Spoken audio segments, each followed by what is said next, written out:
Mr. Toastmaster, fellow Toastmasters. When I first looked at this assignment in the manual, I really struggled with who to speak about. I mean, the guidelines are so broad. It can be somebody living or somebody dead, somebody you know, somebody you don't know, a celebrity, a famous historical figure. It was really tough to pick. But when I really thought about it, I knew that I wanted to tell you all about someone who has touched me in a real and personal way. And then it was easy. I picked this person.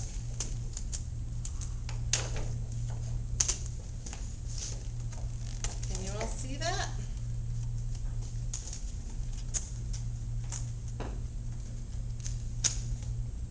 Born in August 1941 to William Joseph and Catherine McKay Noble in Ballywalter, a small village in Northern Ireland, was my mother, Geraldine Noble.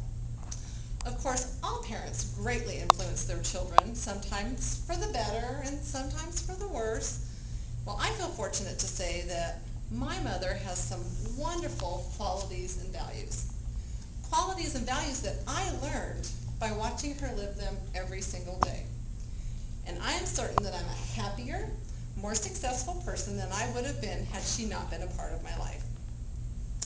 When I think of my mom, the two first words that pop into my mind are honesty and integrity.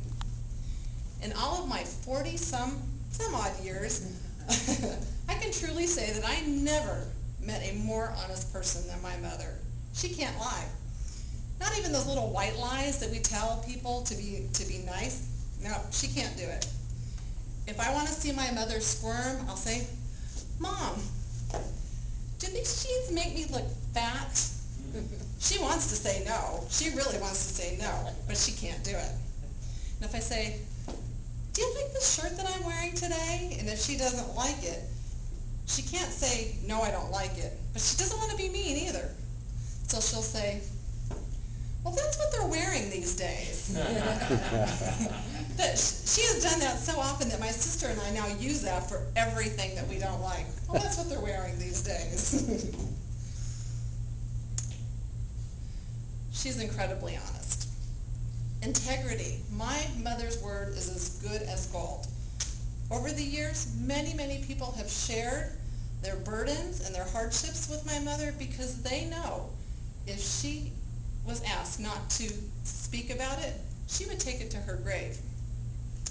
And if she says she will do something, you can bet the bank on it. But my mother isn't just a good person, she's also very strong. Life hasn't been easy. Her mother died from tuberculosis when she was just an infant. And then by the time she was a teenager, she had lost one sister to drowning and one had been scalded to death. And then her father died quite dramatically of a brain tumor when she was in her early teens. As you can imagine, this had quite a scarring effect. But she never quit. Rather, she worked very hard at healing, never ever sinking into the vices that so many people use to numb themselves and avoid the pain. When she was 18, my mother boarded a tramp steamer ship all by herself to begin a new life in the United States with family she didn't even know. So I think those things qualify her as being brave and strong. She does whatever needs to be done. She just doesn't quit. In fact, to me, she's really the live version of that Nike slogan, "Just do it." And what I've learned from watching my mom is that I do indeed come from sturdy stock, as we say, and that I have the strength and fortitude to do what needs to be done, even when life gets rough. Other strong qualities my mother has are compassion and empathy. She has a hard time even watching the evening news because she literally feels other people's pain viscerally. Now, I know sometimes she really thinks this is a curse because it can be really difficult living this way, but she has done such good with it, donating to many charities, volunteering her time at places like Loma Linda Hospital, and being dedicated to helping abused animals, especially her favorite charity, the Collie Rescue Society. Another thing I have learned from my mother is that you really can continue to learn and grow throughout your life.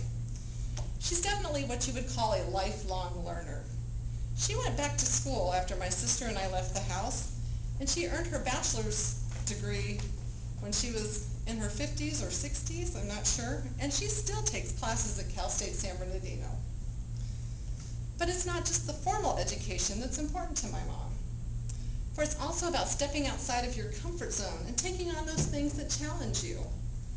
Watching her do this time and again throughout her life has been truly inspiring to me, and has helped me to think that I can do that too. In fact, I wouldn't be standing here today working to overcome my fear of public speaking had I not seen my mother join Toastmasters to overcome her own fear of public speaking. My mother is a truly good, honest, and caring, and intelligent woman, and I have been truly blessed to have her as my mother.